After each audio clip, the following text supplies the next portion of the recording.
नमस्कार, जय हिंद।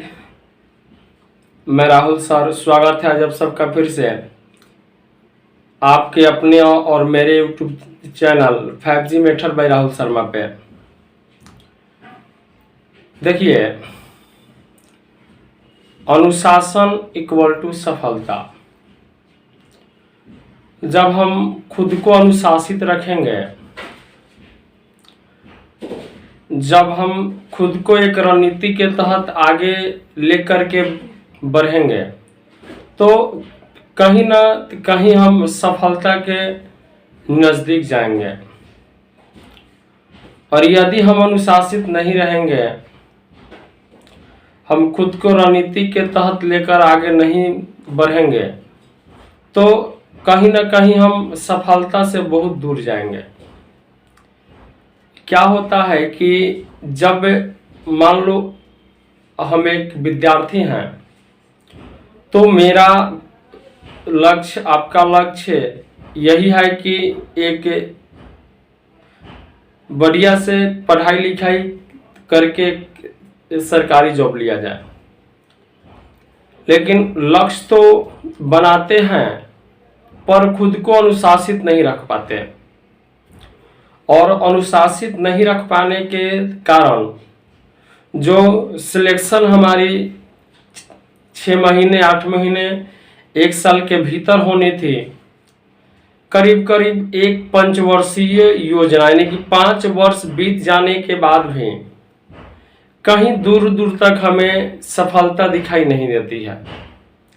तो इसका सिर्फ और सिर्फ एक ही रीजन है, और वो रीजन है खुद को अनुशासित न रख पाना, एक रणनीति के तहत खुद को आगे लेकर के नहीं बढ़ना। अच्छा, लक्ष्य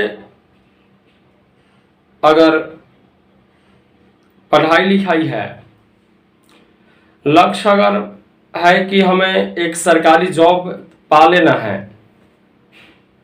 तो कहीं ना कहीं हमें एक रणनीति की आवश्यकता होगी। कहीं ना कहीं हमें खुद को अनुशासन में रखने की आवश्यकता होगी। देखिए, अनुशासन में रखने का मतलब ये नहीं मैं मानता कि खुद को बंधन में रखें। अनुशासन का मतलब होता है आज़ादी, अपने काम के प्रति आज़ादी। ये नहीं कि अनुशासन का मतलब अपने आप को बांध लेना, अपने आप को बंधन में रखना। तब भैया ये भी गलत है, इससे भी आप सफल नहीं हो पाओगे। जब आप खुद को बंधन में रखेंगे, जब अपने आप को गुलामी की जंजीरों में बांध देंगे, तो भी कहीं ना कहीं आप सफलता से बहुत दूर जाएंगे, क्योंकि आप रोने लगेंगे। मतलब अपने आप पे रोने लगेंगे कि मैं क्या कर रहा हूँ, मैं कुछ कर नहीं पा रहा हूँ, ये वो, है ना। तो अपने आप को ऐसा भी नहीं है कि अपने आप को एकदम से अनुशासन में बांध लेना, नहीं। एक लक्ष्य है, और उस लक्ष्य को स्मरण करते हुए, उस लक्ष्य को हमेशा ध्यान में रखते हुए अपने काम को करना है। अगर लक्ष्य है कि हमें एक सरकारी जॉब लेनी है, तो सरकारी जॉब लेनी है तो पहले उसके बारे में जाने, उसका रणनीति बनाएं कि आखिर कैसे क्या करके सफलताएं पाई जा सकती है। अब आजकल के जो बच्चे हैं, जो मॉडर्न बच्चे हैं, उनको खुद से ज़्यादा दूसरों की चिंता रहती है। अरे भाई साहब, खुद के बारे में भी तो सोचें। नहीं, खुद के बारे में फिर कौन सोचेगा। दूसरों के बारे में सोचने के लिए ये दुनिया है। इस दुनिया के लगभग 98% लोग वैसे हैं, 95% लोग वैसे हैं जो दूसरे के बारे में सोचते हैं। अब आप ये टेंशन आप न लें, आप खुद के बारे में सोचने का टेंशन लें। बस आप खुद के बारे में सोचें, आप खुद के भागीदार हैं, किसी और के भागीदार हम नहीं हैं, किसी और के भागीदार आप नहीं हैं। तो अपने बारे में सोचे, अपने ऊपर समय दे कि आखिर क्या कमियां हैं।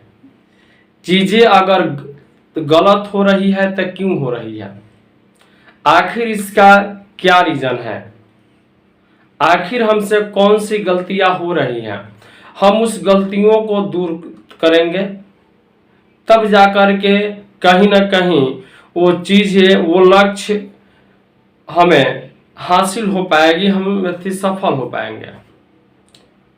तो अच्छा एक बात बताइए, आप आपके मोबाइल में लगभग 500 लोगों का कांटेक्ट होगा। आप जरा सा सोचिए कि आप एक विद्यार्थी हैं, तो एक विद्यार्थी के लिए क्या एक मोबाइल में 500 लोगों का कांटेक्ट नंबर होना जरूरी है? क्या आपके विद्यार्थी जीवन में, क्या आपके लक्ष्य में इन 500 लोगों का योगदान है जो आपको सफल होने के लिए आगे बढ़ा रहे हैं? नहीं, ये 500 जो हैं बकवास नंबर हैं, बिना मतलब के लोग हैं, है ना। इनसे आपको कुछ लेना देना नहीं है, इनसे आपको आपका जो लक्ष्य है उसमें कोई लाभ नहीं होने वाला है। आपके लक्ष्य प्राप्त करने में कोई मदद नहीं मिलने वाला है इन 500 लोगों से। तो फिर क्या फायदा, ये बताइए आप। जब आपके लक्ष्य के लायक ये लोग हैं ही नहीं, तो आखिर क्या फायदा इन 500 लोगों का नंबर अपने मोबाइल में सेव करने से और अपना नंबर उन 500 लोगों में बांटने से।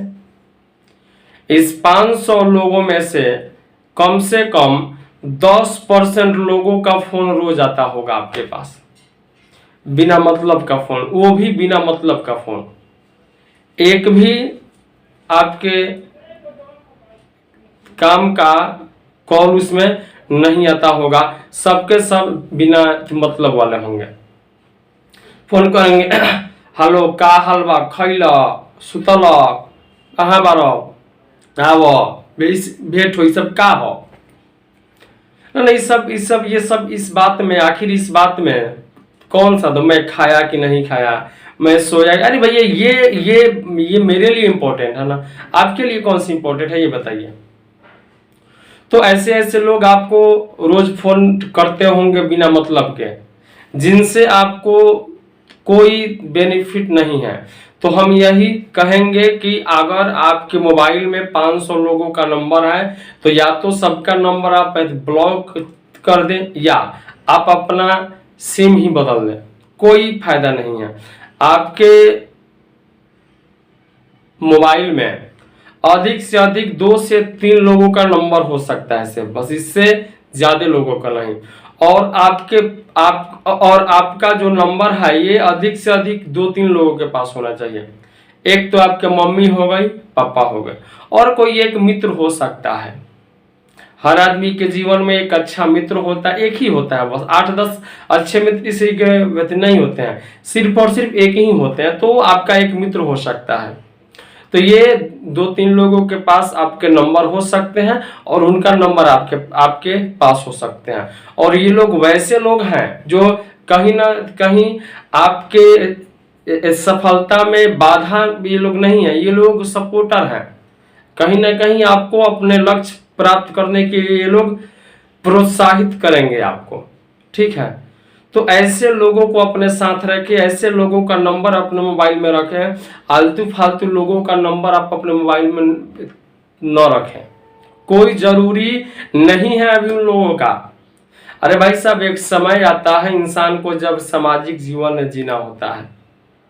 अभी जो है, अभी का जो जीवन है ये एक तपस्या भरी जीवन है। अभी के जीवन में हम तपस्या में लगे हैं ना जी, और तपस्या में लगने का मतलब है कि कोई भी तपस्या में व्यवधान न डाले, कोई भी मेरे लक्ष्य के बीच में न आए। और आपके पास अभी जितने लोग हैं वो सबके सब तपस्या में व्यवधान डालने वाले हैं, यानी कि आपके लक्ष्य के बीच में आने वाले हैं। इसलिए इनको आप अपने से दूर रखें, आप इनसे बच के रहें, कट के रहें।